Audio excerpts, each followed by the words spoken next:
विष्णु कर्मपदं यदा पश्यन्ति सूरयः दिवीव चक्षुरतमम् दिवीव चक्षुरतमम्। सबको नमस्ते। हे नाथ दयालु हो, बस इतनी दया कर दो।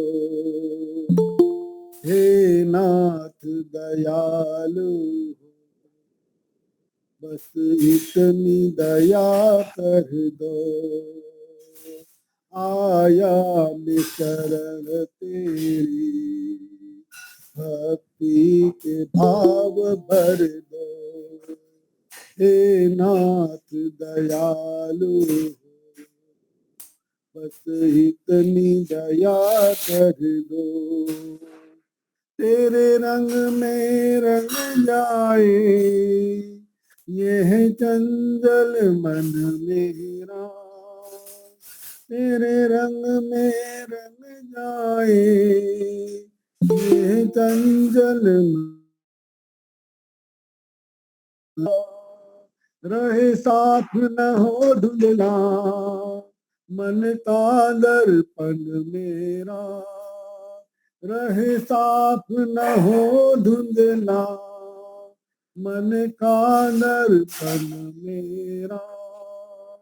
हर हर शेष तुझे देखूं, हर शेष तुझे देखूं, मेरे देव यही वर दो। हे नाथ दयालु हो, बस इतनी दया कर दो। मरता हूँ जीता हूँ, जी कर फिर मरता हूँ, मरता हूँ जीता हूँ, मर कर फिर जीता हूँ। 9 मास गर्भ की से जाने से मैं डरता हूँ, बंधन से छूट जाऊं, बंधन से छूट जाऊं। और नजर कर दो। हे नाथ दयालु हो, बस इतनी दया कर दो। हो जाऊं अलग जग के दुख और संतापों से, हो जाऊं अलग जग के दुख और संतापों से। भगवान ने बचा मुझको दुर्गुण और पापों से। गाऊं में गीत हरदम, गाऊं में गीत हरदम, तेरे ही मधुर स्वर दो। हे नाथ दयालु हो, बस इतनी दया कर दो। आया मैं शरण तेरी, भक्ति के भाव भर दो। हे नाथ दयालु हो, बस इतनी दया कर दो। धन्यवाद।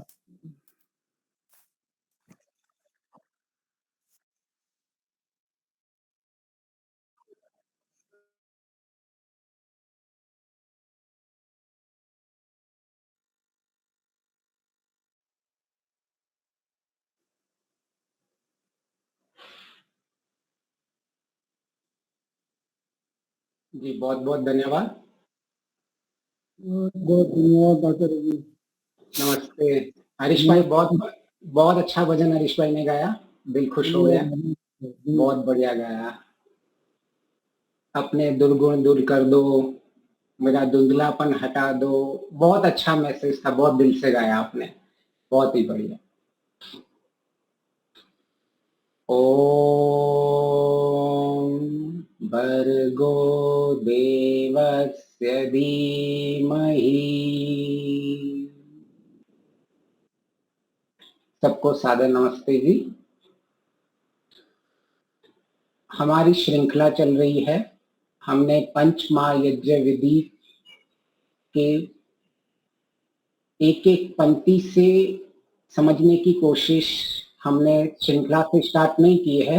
हमने मुख्य 5 महायज्ञ को लिया, उसमें भी मुख्य क्या है ब्रह्म यज्ञ को लिया, उसमें भी मुख्य गायत्री मंत्र को लिया, उसकी भी जो आत्मा है हमने वर्ग को लिया।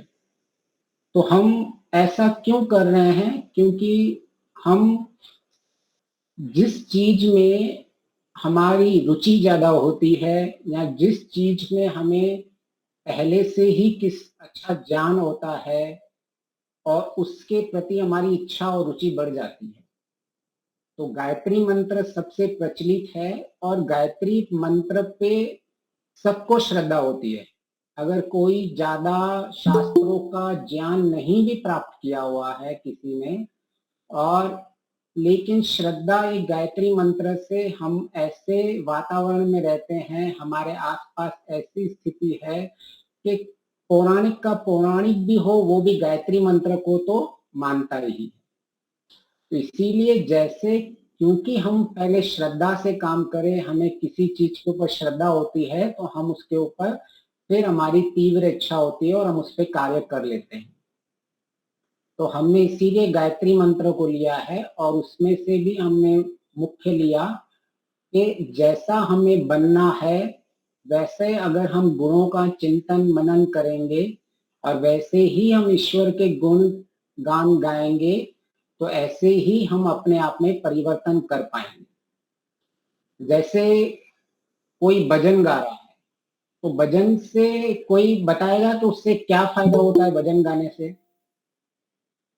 क्या ईश्वर हमारे दुर्गुण दूर कर देगा अगर हम भजन गाएंगे? तो क्या हम अगर किसी चीज में कहेंगे कि भाई आप मेरे जीवन के अंदर ये परिवर्तन कर दो ईश्वर, तो क्या ईश्वर परिवर्तन कर लेगा? आखिर भजन हम क्यों गाते हैं? अपने आत्मा के आनंद के लिए। जी, एक हरीश भाई ने वो बोला, ये भी ईश्वर के गुणों के प्रति में श्रद्धा होती है, प्रेम उत्पन्न होता है। गुणों के गाते हुए उनकी महानता और दिव्यता इसकी हमें ज्ञान परिचय होता है। जी, जो ईश्वर के प्रति हमारा मन एकाग्र होता है। ईश्वर के प्रति मन हमारा एकाग्र होता है। हाँ, और दूसरी बात ये है कि शुरुआत जब भजन से होती है तो बिल्कुल मन में शांति बनी रहती है, एक वातावरण बनता है कि हम कुछ अच्छे से काम करने जा रहे हैं। जी, बहुत बढ़िया पारुल। तो मुख्य भजन को हम स्तुति, प्रार्थना और उपासना तीनों में ले आते हैं। तो स्तुति, प्रार्थना, उपासना के फल ये रहते हैं कि सबसे पहले जिसकी भी हम स्तुति करते हैं हम उनके प्रति हमारा प्रेम बढ़ जाता है।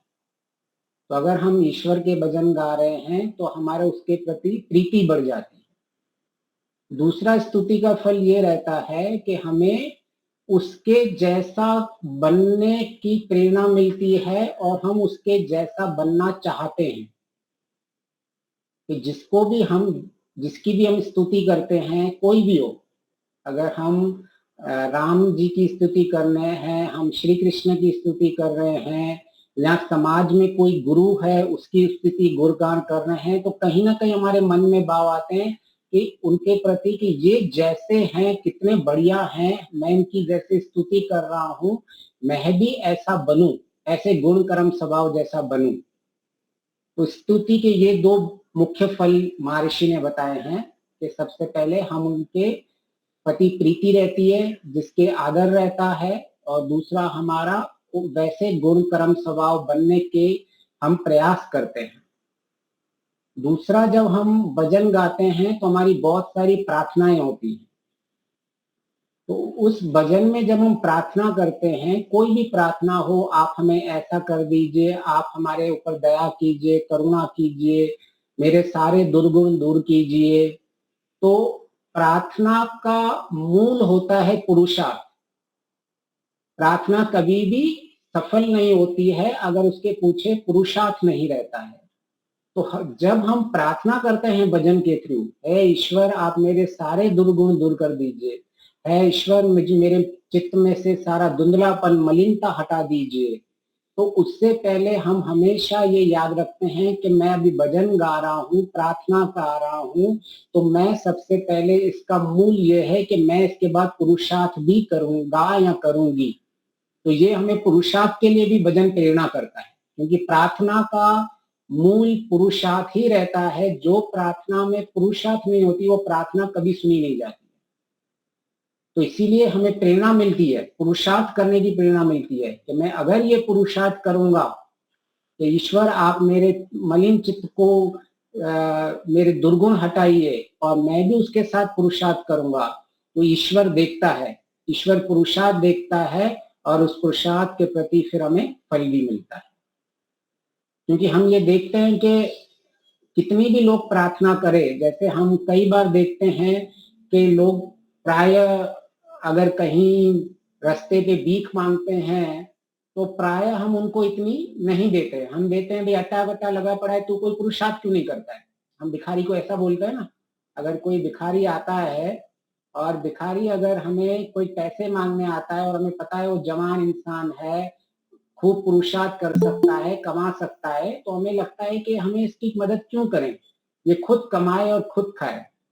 लेकिन जो पुरुषार्थ करता है, जैसे आपके घर में अगर कोई काम करने वाला हो या कोई काम करने वाली हो, आप उसका पुरुषार्थ देखते हो तो आप उसकी और मदद करते हो, उसके बच्चों के लिए आप मदद करते हो, उसकी फीस दे दोगे, आप उसके लिए पुरुषार्थ जो करता है उसके लिए खाना दे दोगे। अगर वो पुरुषार्थ करता है तो उसको, और ऑफिस में भी आप देखोगे जो पुरुषार्थ करता है उसको और ज्यादा उसका प्रमोशन होता है। तो यहाँ भी ऐसा ही होता है, जितना हम प्रार्थना करते हैं, हम भजन गाते हैं और ईश्वर के लिए कहते हैं, तो हमारे अंदर पुरुषार्थ की भावना आनी चाहिए और उस पुरुषार्थ को हमारे से फिर हमें उसका और बड़ा फल मिलता है। और दूसरा होता है सबसे पहले कि हमारा सबसे बड़ा फल वो मिलता है प्रार्थना के, हमारा अहंकार नाश होता है। क्योंकि हमें कई बार अहंकार रहता है कि मैं ही सब कुछ हूं, मेरे ही पुरुषार्थ से सब कुछ हो रहा है। हाँ, हमारा पुरुषार्थ कारण रहता है, लेकिन पूर्ण सब कुछ हम अपने पुरुषार्थ से संपूर्ण कुछ नहीं कर सकते हैं। हमारी बहुत सारी चीज है जो इस समाज के ऊपर स्थिर है, ईश्वर की व्यवस्था के ऊपर स्थिर है। अगर ईश्वर की कृपा नहीं हो, ईश्वर की व्यवस्था नहीं हो, ईश्वर ये संसार नहीं बनाए, ईश्वर ये बुद्धि नहीं दे, अगर हमें ये शरीर नहीं मिले, अगर ये संसार के भोग नहीं मिले, तो हम स्वयं भी कुछ नहीं कर सकते हैं।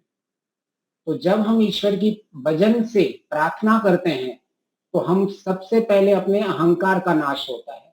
हम अपने जीवन के अंदर एक सरल स्वभाव के बनते जाते हैं, और जिसका अहंकार का नाश होता है उसकी वृद्धि बहुत जल्दी होती है।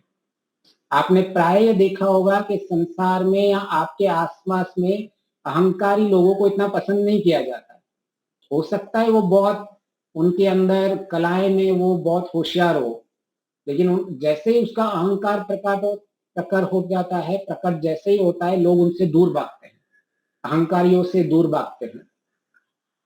तो एक तो हमारी पुरुषार्थ की प्रेरणा बढ़ती है, दूसरा हमारा अहंकार कम होता है, और तीसरा हमें उत्साह मिलता है।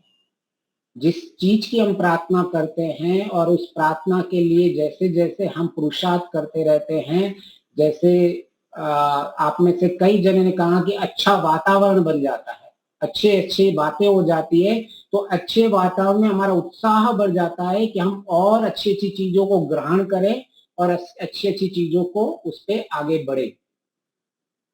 तो 3 चीजें होती हैं। सबसे पहले अहंकार का नाश होता है, दूसरा हमें सहायता मिलती है ईश्वर से, और हम उत्साह पूर्वक पुरुषार्थ करते हैं। और भजन कई बार उपासना में भी लोग ले लेते हैं, इतने लीन हो जाते हैं भजन में, तो उनके लिए वह शुद्ध उपासना की तरह कार्य करता है। तो उपासना का फल, जैसे हमने पहले चर्चा में लेके आए थे, वो बहुत बड़ा फल होता है। वो इतना बड़ा होता है कि पहाड़ जैसा दुख भी राई समान लगता है। इतना बड़ा हमें फल मिलता है। तो जीवन के अंदर जब हम ऐसे अच्छे अच्छे भजन गाते हैं और ऐसी ऐसी स्तुति होती है भजन से, जब भजन से प्रार्थना होती है, जब भजन से उपासना होती है, तो हमें कहीं गुना उसके फायदे होते हैं और जीवन में हमारी उन्नति बढ़ जाती है। तो हमें किसी भी तरह से स्तुति प्रार्थना उपासना में हमारी रुचि लगी रहे, हमें ऐसे काम किए कर रहने चाहिए। वो भजन अच्छा लगता है तो भजन के थ्रू, कोई मंत्र अच्छा लगता है तो मंत्र के थ्रू, कोई जाप अच्छा लगता है तो जाप से हम कर सकते हैं, तो हम किसी से भी कर सकते हैं, लेकिन उनके फल पता होने चाहिए कि हम ये क्यों कर रहे हैं, इससे मेरे जीवन में क्या परिवर्तन होगा। तो जब तक हमें फल नहीं होगा, किसी का पता होगा, तो हमें उसमें रुचि नहीं लगेगी। तो भजन में के जब आपको फल दिखेंगे कि मेरा मन इतना शुद्ध हो रहा है, मैं इतनी, मेरी प्रवृत्ति अच्छी हो रही है, मैं पुरुषार्थ के लिए प्रेरणा हो रहा हूँ, मेरे अहंकार का नाश हो रहा है, मुझसे उत्साह मिलेगा, मुझे इससे ईश्वर की सहायता मिलेगी, तो आपके हमारे जीवन में और हमें इसके प्रति रुचि बढ़ जाती है। तो हम जो भी कार्य करें, जितना भी करें, थोड़ा करें, सत्संग करें, भजन करें, उनका देखें कि हमें उससे फल क्या मिलने वाला है।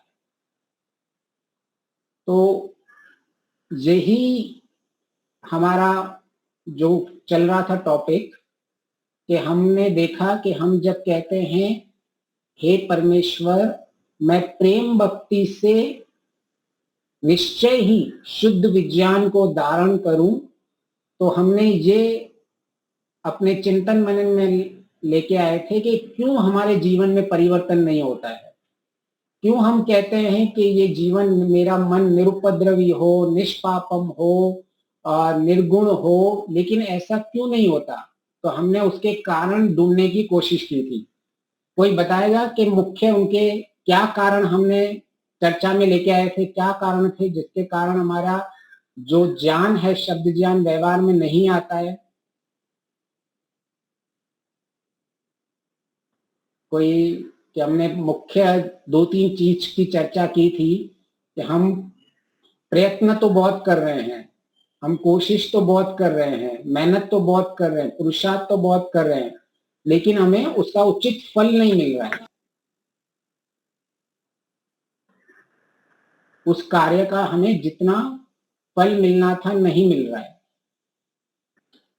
तो उसका हमने मुख्य कारण कहा था कि हमारा कोई भी जो भी शब्द ज्ञान है वो क्रियात्मक इसीलिए नहीं होता है क्योंकि उसमें हमारी श्रद्धा नहीं रहती है। हम कहते तो बहुत कुछ हैं लेकिन हमारी श्रद्धा नहीं रहती है। श्रद्धा होती है, मुख्य श्रद्धा को व्यास भाष्य में बताया गया है रुचि, तीव्र इच्छा। जब तक हमारी किसी चीज में रुचि नहीं होगी, तीव्र इच्छा नहीं होगी, तो हमारे जीवन में वो क्रियात्मक नहीं होगा। तो सबसे पहले हमें किसी भी कार्य के प्रति श्रद्धा उत्पन्न करनी चाहिए।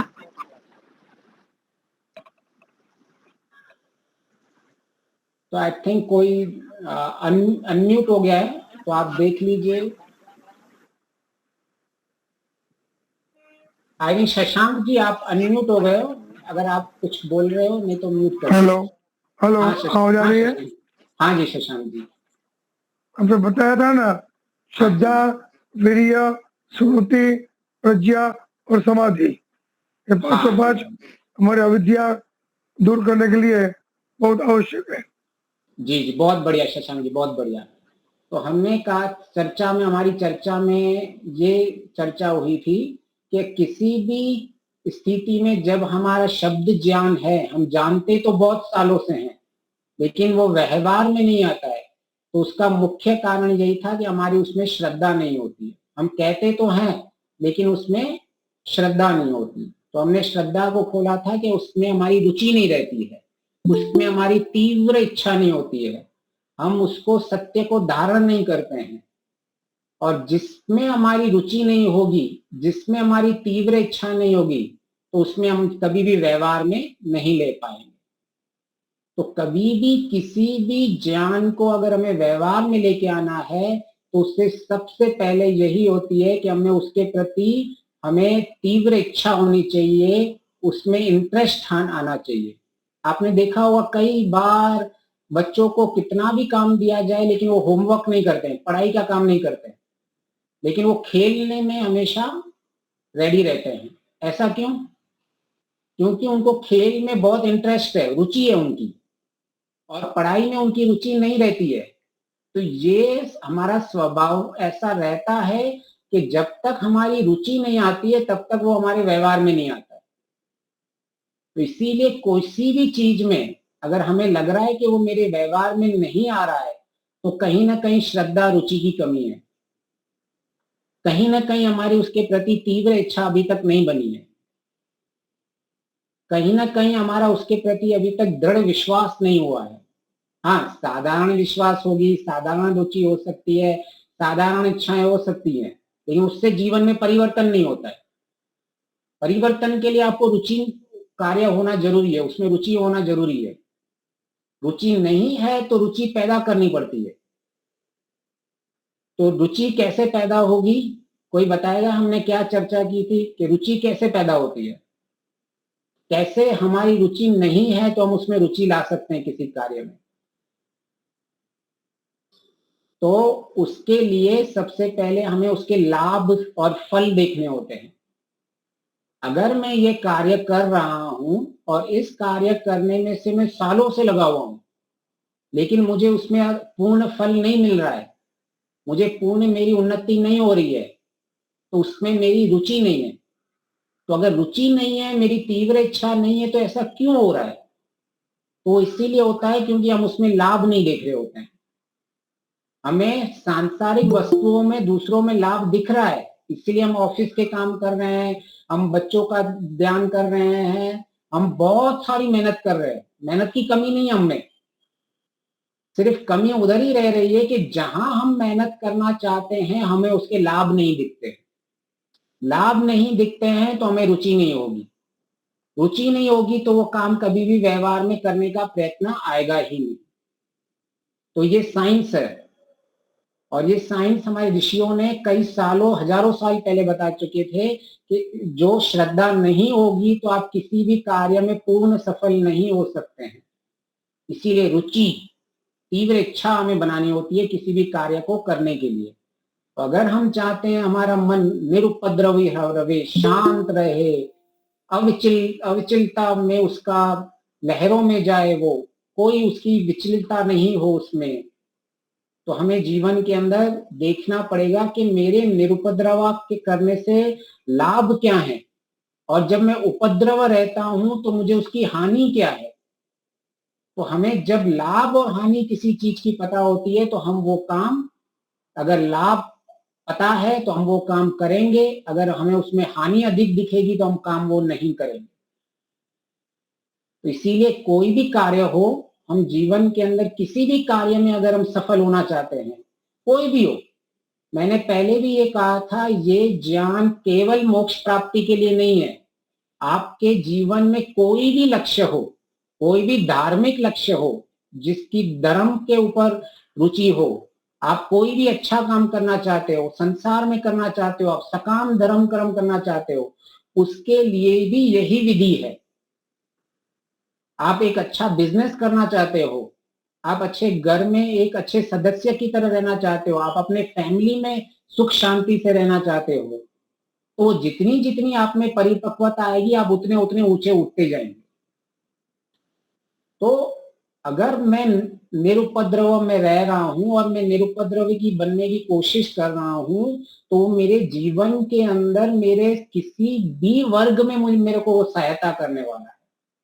तो केवल मुक्ति के लिए नहीं है, केवल या किसी एक प्रसंग के लिए नहीं है, वो पूरे पूरे पूरे जीवन के ऊपर लागू होता है। तो अगर मुझे वो लाभ दिख गया कि मैं जब शांत रहता हूं, जब मैं निर्विचलित रहता हूं, जब मैं निर्भयता में रहता हूं, तो मुझे कितना अच्छा लगता है, और मेरे आसपास का जो वातावरण है, और मैं लोगों को अच्छी तरह से कंट्रोल कर पाता हूं, मैं लोगों को अपनी बात अच्छी तरह से समझा पाता हूं, लेकिन जब मैं उपद्रवी रहता हूं तो मैं अपना भी नुकसान करता हूं, मेरे आसपास जो घर परिवार वाले हैं वो भी मेरे से परेशान रहते हैं। जहां मैं कुछ न कुछ ऐसा करता रहता हूं कि फैमिली में सारी अशांति रहती है।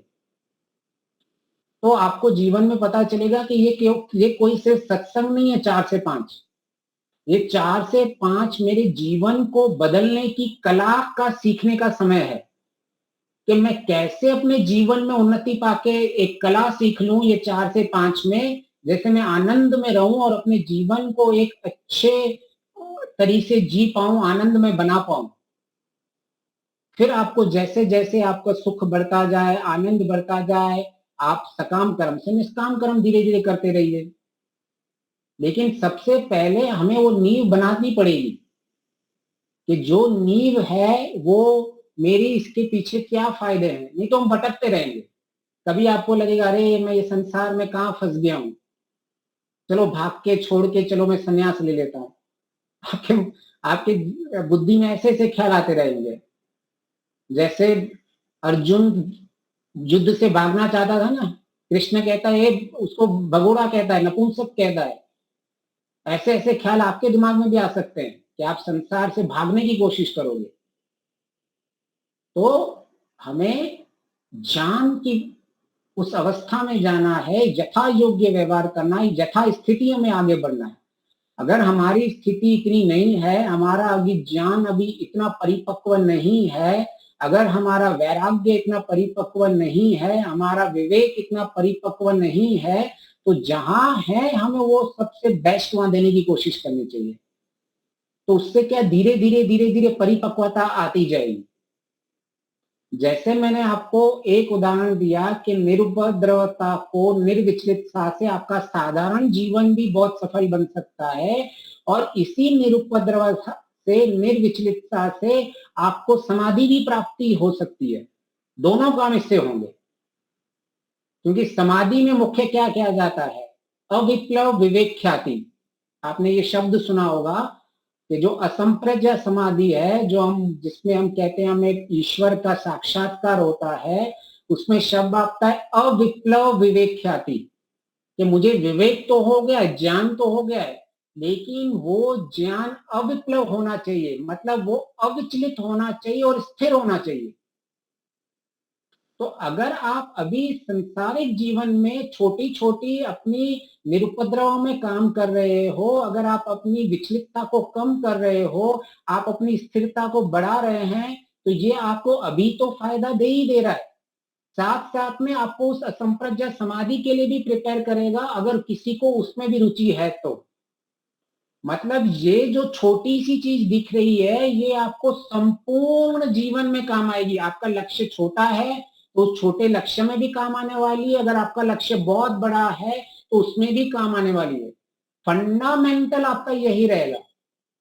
आप कौन सी भी स्थिति में चले जाओ, जब तक आपका निरुपद्रवता स्थिति नहीं आएगी, आप संसार से लेके मुक्ति तक किसी भी कार्य में सफल नहीं हो पाते। तो जब आपको ये दृढ़ निश्चय हो जाएगा, जब आपको ये लाभ दिखेंगे, जब आपको इसमें पूरी श्रद्धा दिखेगी, अब आपको रुचि पैदा होगी कि हाँ, अब मुझे निरुपद्रव मेरे चित्त में, मेरे मन में, मुझे ये जो बार बार विचलित हो जाता हूँ, बार बार में अशांति मेरा मन स्थिति की आ जाती है, तो ऐसा मुझे नहीं चाहिए। मुझे मन चाहिए, स्थिर चाहिए, शांत चाहिए, अविचलित चाहिए, क्योंकि मेरा अगर मुख्य लक्ष्य मुझे ईश्वर प्राप्ति भी है, मुक्ति प्राप्ति है, तो भी मुझे अविप्लव विवेक ख्याति चाहिए। तो इसलिए ये ऐसा रास्ता है कि जिसमें आपके सभी डायरेक्शंस में ग्रोथ होते हैं। मतलब आप बिंदास जीते हो इसके अंदर, आपको कभी एहसास नहीं लगेगा अरे मैं कहीं गलत डायरेक्शन में तो नहीं जा रहा हूं, ऐसा तो नहीं मेरी सांसारिक उन्नति नहीं हो रही है।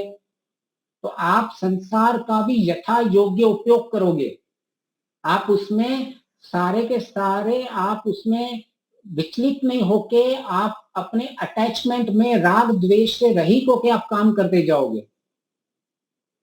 तो जब जब आप धीरे धीरे ऐसे काम करते रहोगे, तो आपकी इच्छा और बढ़ती प्रबल होती जाएगी, और आपका दृढ़ विश्वास बढ़ता जाएगा, आपकी और रुचि बढ़ती जाएगी। तो और श्रद्धा बढ़ती जाएगी। तो इसीलिए मैं हमेशा कहता हूं कि आप वेट मत करो किसी चीज का, क्या अरे मेरा लक्ष्य ये नहीं है, मेरा लक्ष्य कोई संसारिक लक्ष्य नहीं है, या मेरा लक्ष्य कोई मुक्ति का लक्ष्य नहीं है, तो ये मेरे काम की चीज नहीं है। आपका कोई ना कोई लक्ष्य तो हमेशा छोटा या बड़ा तो रहता ही रहता है। तो आप एक दृढ़ निश्चय कर लिए कि मेरा लक्ष्य छोटा हो या मेरा लक्ष्य बड़ा हो, सारे लक्ष्यों में मुझे ये निरुपद्रवा तो काम आने ही वाली है। जब तक मैं इस गायत्री मंत्र को अपने जीवन में धारण नहीं करूंगा, मेरे जीवन का कोई भी लक्ष्य पूर्ण नहीं होने वाला है। जब आप ऐसे सोचोगे, आपकी बुद्धि में जब ऐसे विचार आएंगे, तब आपके जीवन में देखो कैसे बहुत बड़ा परिवर्तन आ जाएगा। चारों तरफ सुख शांति बढ़ने लग जाएगी आपकी। फिर आपके जीवन में ये संघर्ष नहीं करते रहोगे। बहुत सारे लोग ये संघर्ष करते रहते हैं, संसारिक जीवन, आध्यात्मिक जीवन। कभी कहते हैं हम संसार में जीते हैं तो हमें आध्यात्मिक में जाने की इच्छा होती है, हम आध्यात्मिक में जाते हैं तो लगता है हमारा यहाँ कुछ काम नहीं हो रहा है, ईश्वर के प्रति हमारी कोई भक्ति नहीं हो रही है, जहाँ हमारी रुचि नहीं हो रही है, लेकिन हमारी इच्छा तो बहुत है आध्यात्मिकता में। क्यों? क्योंकि हम दो दो रास्ते, तीन तीन रास्ते हमारे बुद्धि में बनाते बैठते हैं। जब हमें मुझे पता चल गया कि मुझे आंतरिक रास्ता एक ही है, मुझे अंतर्मुखी ही होना है, और बाहर से मेरे कार्य कुछ छोटे हो सकते हैं, बड़े हो सकते हैं, सांसारिक हो सकते हैं, मेरे आध्यात्मिक हो सकते हैं, लेकिन मन में मुझे शांति चाहिए। वो एक ही चीज है, उसमें मेरी दो दो चीज नहीं है कि मैं संसारिक बनूं या आध्यात्मिक बनूं। सांसारिक वाले को भी शांत मन चाहिए होता है, संसारिक वाले को भी निर्विचलित मन चाहिए होता है, संसारिक वाले को भी स्थिरता चाहिए होती है। तो आप किसी भी फील्ड में चले जाइए, आपको ये बेसिक चीज तो चाहिए ही चाहिए होगी। इसको बेसिक साइकोलॉजी बोलते हैं, इसको ब्रेन का जो रीवायरिंग कहते हैं, इसको इंग्लिश में कहते हैं ब्रेन रीफ्रेमिंग, रीवायरिंग। बड़े बड़े साइकोलॉजिस्ट ऐसे शब्द यूज करते हैं, लेकिन हमारे ऋषि पहले से ही इतनी ये बेसिक चीजें सब जानते थे। तो अगर हमने ये देखा पिछली चर्चा में कि अगर हमें निरुपद्रवा नहीं हो पा रही है, हम निरुपद्रवा को चाहते तो बहुत हैं, सालों से सोच रहे हैं कि इसको हम करें, लेकिन हमें लगता है नहीं हमें तो आध्यात्मिकता में जाना है। तो आध्यात्मिकता में जाओगे तो वहां भी निरुपद्रवता चाहिए, अविप्लवता चाहिए ही चाहिए, संसारिक में चाहिए तो भी चाहिए। तो इस तरह से आपको अंदर ही अंदर अपने अंदर रुचि पैदा करनी पड़ेगी, उसके लाभ गिनने पड़ेंगे कि क्यों मुझे इस गायत्री मंत्र के लाभ मेरे जीवन में इतने इंपॉर्टेंट हैं। तभी हमारी उसमें श्रद्धा उत्पन्न होगी। नहीं तो आप कितना भी कर दो, साल गुजर जाएंगे, आपको 1 साल 2 साल 10 साल 20 साल हो जाएंगे, आप बोलोगे मैं इनसे जुड़ा तो हुआ हूं, लेकिन मेरे जीवन में कुछ विशेष परिवर्तन नहीं हो रहा है। उसका मुख्य कारण यही है कि हमने जीवन में दृढ़ संकल्प नहीं लिया हुआ है, दृढ़ निश्चय नहीं लिया हुआ है, हमारे जीवन में धैर्य नहीं है। धर्म का पहला ही लक्षण धृति आता है, धृति क्षमा। क्यों धृति आया है सबसे पहले? आपके बाकी 9 चीजें लक्षण बाद में आ रही है, पहले धृति आता है। धृति मतलब धैर्य। धैर्य का भी जब धैर्य करते हैं, आपकी संसार में जो आपको तात्कालिक सुख दिखते हैं, जो तात्कालिक लाभ दिखते हैं, तो आप उसमें धैर्य रखें और देखिए कि क्या मुझे ये लाभ, मेरे को दीर्घ काल तक लाभ आने वाला है उससे, क्या ये मेरा सुख दीर्घ काल तक ये सुख रहने वाला है। और फिर उसको आपको निश्चय करना होता है कि नहीं, जिससे मेरी हानि है और इससे मेरा लाभ है। तो विवेकी का जब कहा गया है विवेक ज्ञान शुद्ध विज्ञान, तो उसका मतलब यही होता है कि जिस चीज में उसको लाभ दिखता है और लाभ है, सत्व ज्ञान का लाभ है, उसी तरफ वो काम करता है, और जिसमें उसको हानि दिखती है वो काम नहीं करता है। इसी को ही विवेक ज्ञान कहते हैं कि जिस चीज में मैंने लाभ को लिखा हुआ है, लाभ को माना हुआ है सत्य के बेस के ऊपर, उसी कार्य को करूं, लेकिन प्राय हम वो कर नहीं पाते हैं। हम कह तो देंगे कि अहिंसा का पालन करना है, अहिंसा का पालन करना है, और हम सालों से सुनते आएंगे, 10 साल 20 साल 25 सालों से हम यम नियमों को सुनते आएंगे, लेकिन जीवन में नहीं आता है। क्यों नहीं आता है? तुरंत हमें द्वेष क्यों हो जाता है? क्यों हमें क्रोध आ जाता है?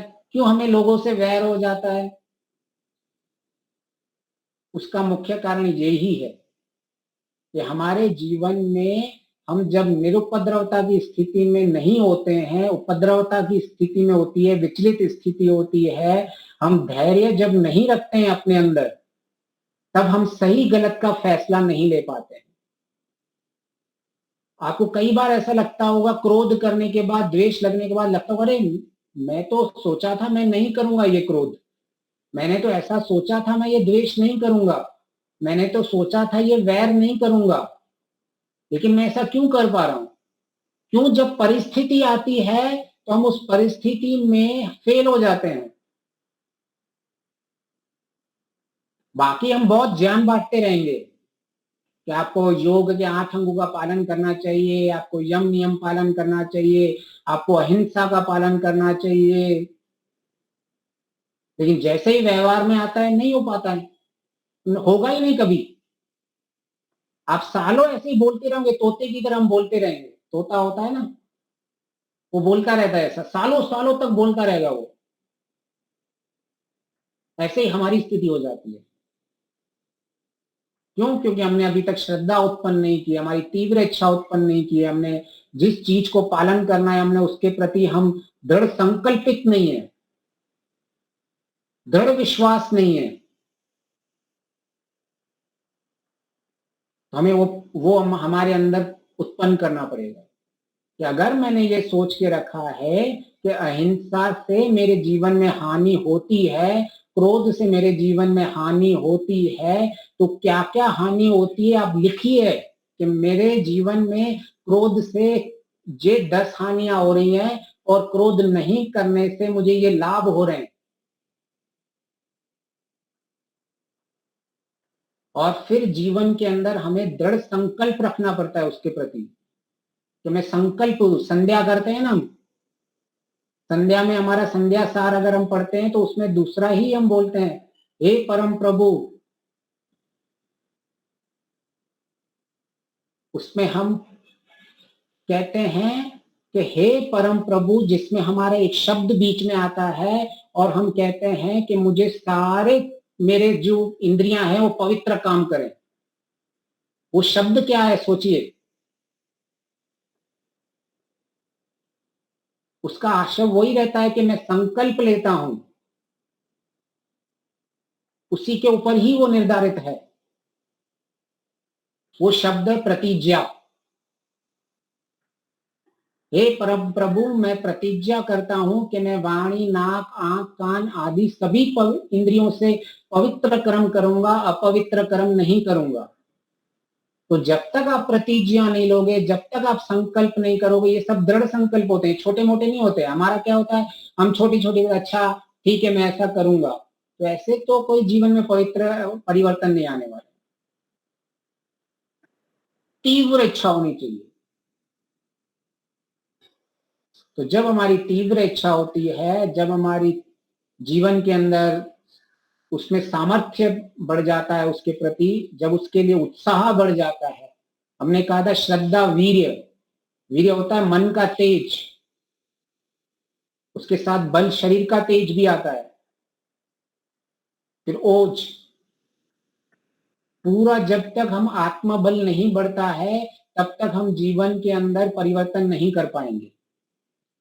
प्रॉब्लम शब्द ज्ञान में नहीं है, सत्य शब्द ज्ञान हम सालों से सुनते आ रहे हैं। प्रॉब्लम है जब वो परिस्थिति आती है, उस परिस्थिति में हम वो निर्णय नहीं कर पाते हैं कि जिस चीज में मुझे लाभ है मुझे वही निर्णय लेना है, हम वो कर नहीं पाते हैं।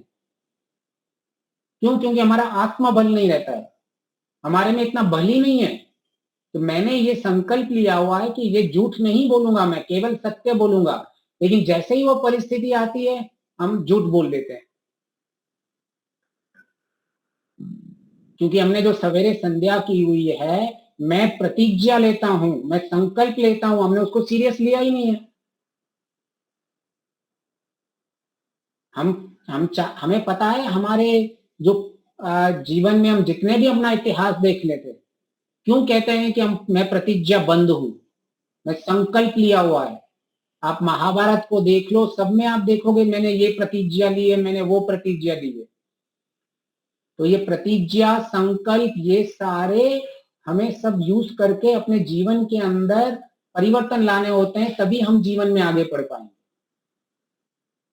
तो हमने ये देखा कि जीवन के अंदर अगर हमें परिवर्तन लाना है, हम जिस जिस गुणों को देख रहे हैं, हम ईश्वर जैसे जिस जिस गुणों को धारण करने की कोशिश कर रहे हैं, हम निरुपद्रव बनना चाहते हैं, हम ये ईश्वर की स्तुति कर रहे हैं,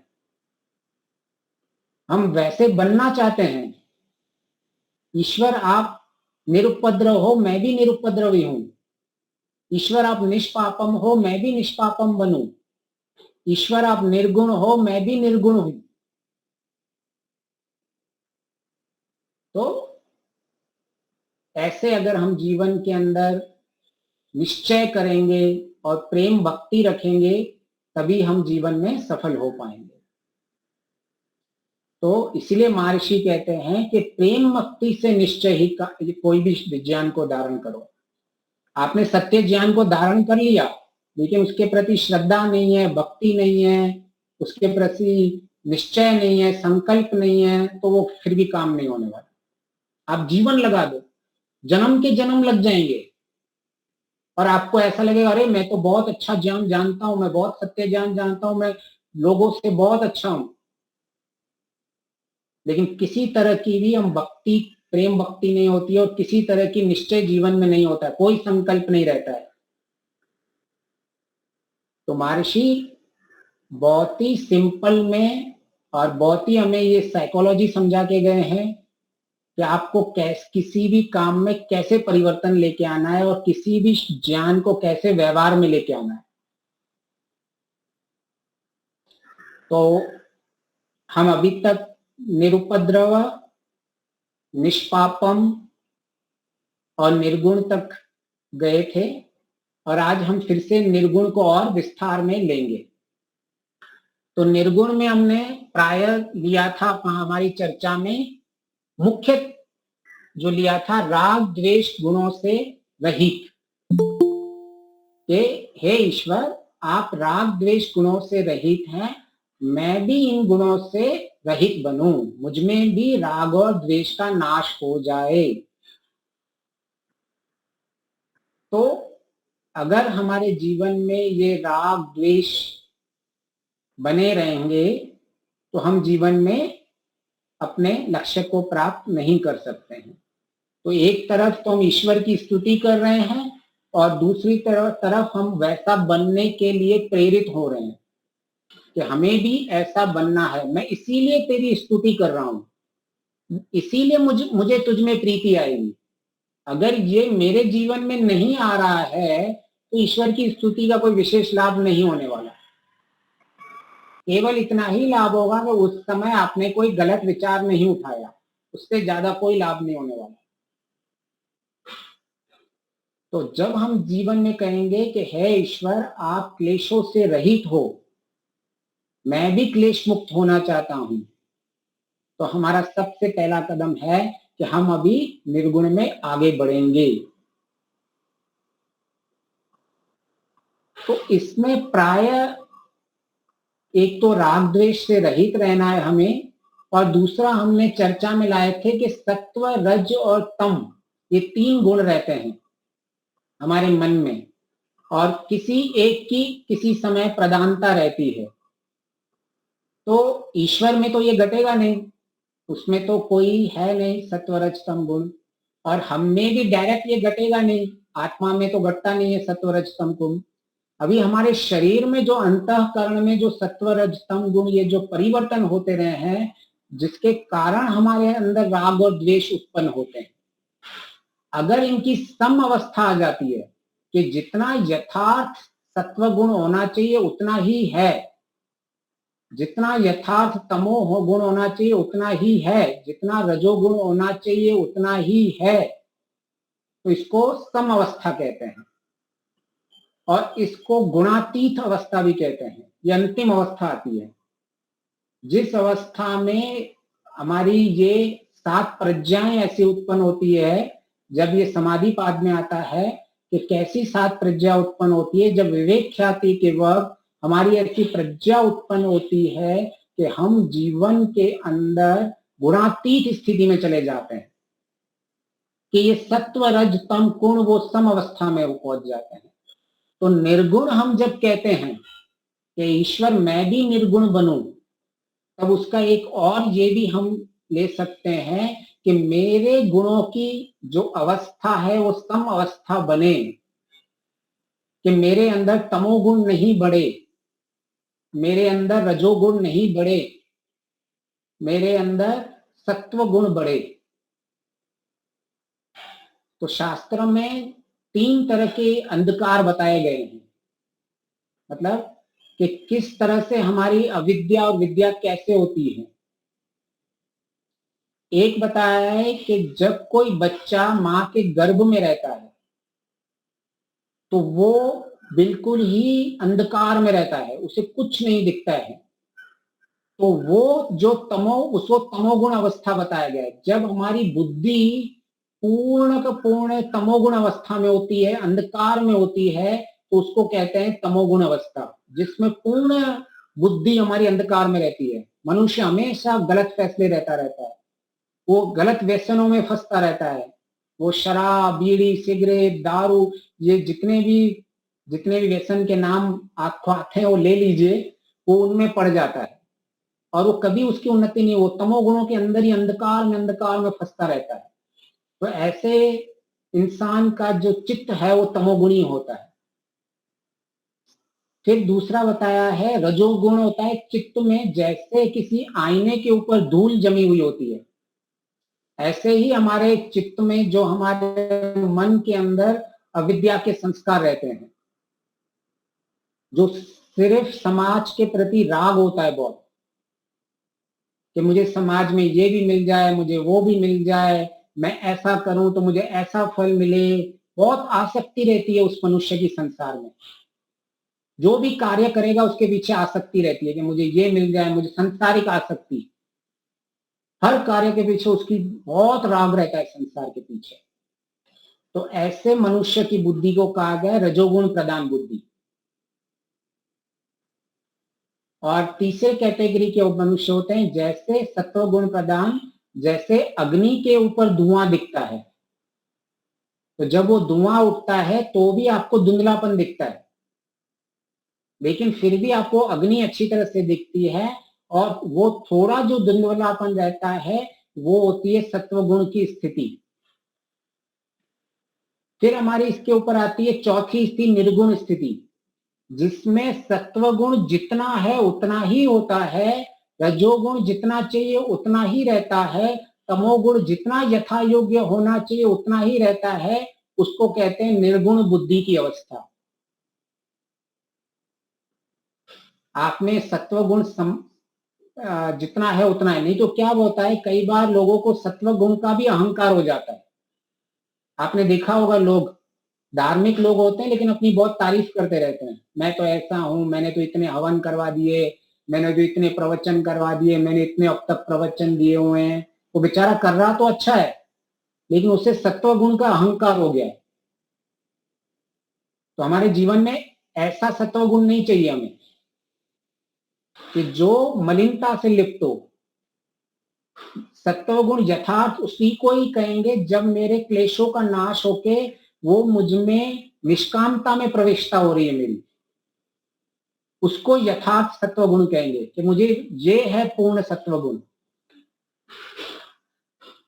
तो जब तक हम सत्व तम रजगुण हमारे यथार्थ में नहीं होंगे तब तक हम बंधन में फंसते जाएंगे और हमारे सारे कर्म सकाम कर्म होते रहेंगे। जब हम इन सत्व रज तम गुण से परे गुणातीत हो जाते हैं तभी हमारे कर्म निष्काम कर्म होते हैं। इसका मतलब ये है कि मेरी जो भी कर्म है उस कर्म में अगर अविद्या रहित कर्म है, अगर क्लेश मुक्त में वो कर्म कर रहा हूं तो वो मेरा निष्काम कर्म हो रहा है, वो मेरा गुणातीत की अवस्था में कर्म हो रहा है। उसमें मेरे सत्व रज तम गुण साम्य अवस्था में है। तो इसको ही निर्गुण अवस्था भी कहते हैं, एक बार गुणातीत अवस्था कहते हैं। क्योंकि कोई कह सकता है आप तो बोल रहे हो कि क्रोध हो रहा है, ये हो रहा है, लेकिन एक्चुअली परिवर्तन कहाँ हो रहा है? तो परिवर्तन जो हो रहा है सत्व रज तम गुण में अभिव्यक्त जो होता है वो सत्व रज तम गुणों से अभिव्यक्त होता है। कोई कह सकता है ये तो आपकी बनावटी बातें हैं, तो आप तो बोल रहे हैं कि ऐसा ऐसा होता है, लेकिन कहाँ होता है? हम तो केमिकल रिएक्शन में, केमिस्ट्री में देखते हैं कि अगर आग लगती है तो पदार्थों में परिवर्तन होता है। आप तो बोल रहे हैं मन में ऐसा होता है, चित्त में ऐसा होता है, लेकिन क्या होता है? तो उसका उत्तर ये है कि हमारे गुणों में परिवर्तन होता है। सत्व रजतम ये पदार्थ हैं, ये द्रव्य है, इनके अंदर परिवर्तन होता है। तभी हम कई बार जीवन के अंदर न चाहते वो भी वो कर्म कर लेते हैं। आपने वो रजोगुण वाली स्टोरी सुनी होगी ना, एक रजोगुण में, आई थिंक महाभारत में व्यास जी, नहीं महाभारत में विदुर ये शायद बताते हैं, या इसको चलो इस स्टोरी से हम एक चीज समझते हैं कि हम कैसे संसार में फंसे हुए हैं। एक इंसान था, शाम हो गई थी, तो वो जंगल के आसपास टहल रहा था। तो उसने सोचा चलो आज मैं थोड़ा अंदर जंगल में ही चला जाता हूं। तो वो जंगल में चला जाता है और अंधेरा हो रहा था, तो उसको कुछ जंगली जानवर दिख गए सामने से। तो वो उससे डर गया और उसके उल्टी तरफ भागने लगा। तो सामने एक उल्टी तरफ, जैसे उसके ऑपोजिट डायरेक्शन में वो भागने लगा, तो सामने एक बूढ़ी औरत बाएं फैलाए के खड़ी थी। तो ये और डर गया। फिर वो तीसरी डायरेक्शन में चला गया भागता भागता, क्योंकि अभी अंधेरा हो चुका था। तो वहां जाके खड्डे में जाके गिर जाता है। लेकिन जैसे पेड़ों की डाल होती है, उसका उसमें पैर फंस जाता है और वो नीचे मुंह जाके नीचे गिरता है। तो अभी तक पूरी तरह गिरा नहीं होता, उसका पैर उन डालियों में नीचे फंस जाता है। बेल होती है ना पेड़ों की, उसमें उसका पैर फंस जाता है। तो जैसे ही पैर फंस जाता है तो नीचे देखता है सांप बैठा हुआ है। उधर पीछे जंगली जानवर थे, एक उसको एक कोई डायन जैसी दिखी, फिर उसको ये जाकर खड्डे में फंस गया और वो बोला हाँ बच गया, नहीं तो ये सांप तो मुझे काट लेता। तो जैसे ही वो पैर जिसमें उसका फंसा पड़ा था, तो वहां दो चूहे आके उस डाली को काटने लग जाते हैं। फिर सोचता है अरे मैं तो गया काम से। फिर जैसे ही वो करता है तो उसके मुंह में बहुत वो जो मच्छर वच्छर सारे उसके मुंह को काटने लग जाते हैं। फिर उसकी और परेशानी हो जाती है। तो ऐसी भयंकर अवस्था है। तो वहां से कुछ दार्शनिक लोग इस अवस्था को देखते हैं, गुजरते होते हैं, तो उनको देखते हैं वो इंसान मुस्कुरा रहा होता है। तो वो सोचते हैं ऐसा क्या है संसार में कि इतनी बुरी अवस्था है, फिर भी वो मुस्कुरा क्यों रहा है ये बंदा। और वहां चूहे भी काट रहे हैं, ये कब भी गिर के नीचे गिर सकता है, कब भी ये सांप के पास पहुंच सकता है। पीछे इसके जानवर आ रहे हैं, इसके मुंह पे सारे मच्छर इसको काट रहे हैं, इसकी इतनी दरिद्रती अवस्था है, फिर भी ये खुश किस चीज के लिए हो रहा है। तो वो देखते हैं कि ऊपर मधुमती के छत्ते से टप टप मध टपक रही थी। तो दार्शनिक लोग कहते हैं हमारी अवस्था भी ऐसी ही है कि ये जो जंगली जानवर होते हैं, जो पीछे पड़े होते हैं, ये हमारी बीमारियां होती हैं। कभी ये बीमार हो गए, कभी सर्दी हो गई, कभी खांसी हो गई, कभी बुखार हो गया, कभी कोरोना आ गया, कभी ये हो गया। ये सारी जिंदगी चलते रहते हैं। कभी आपने ऐसा नहीं लोग देखा होगा कि जिसको कोई बीमारियां हैं जिसके घर में ऐसी नहीं हो। फिर सामने अगर वो जो उसको बूढ़ी औरत दिखी, वो हमारा बुढ़ापा है। वो बुढ़ापा हमारे बाएं फैलाए बैठा हुआ है कि बुढ़ापा मैं तेरे को कभी भी, तुम जो जिससे हम कभी बच नहीं सकते हैं, बुढ़ापा आने ही वाला है। तीसरा जो सांप है वो मौत है हमारी, उससे कोई बच नहीं सकता। हम जानते हैं कि मैं जंगल में हूं, मेरे पीछे जानवर हैं, मेरे पीछे मेरी स्थिति ऐसी है कि मैं सारी बीमारियां मुझे कभी भी हो पा रही है, मैं बीमारियों से दुखी हो रहा हूँ, मुझे ये बुढ़ापे में मैं दुखी हो रहा हूँ, मुझे ये सामने मौत आने वाली है। हमें पता है फिर वहां जो चूहे हैं, एक काला चूहा था, एक सफेद चूहा था। मेरे पास समय नहीं है, मेरा समय जाता जा रहा है, मुझे अपने जीवन में उन्नति करनी है, लेकिन मैं क्या कर रहा हूँ, मेरे ये चूहे हर दिन रात मेरे समय जा रहा है। फिर मुझे पता है कि जो ये मेरे मुंह पे जो उसके सारे कीड़े मकोड़े जो उस पे अंदर काट रहे थे, वो हमारे गंदे विचार हैं।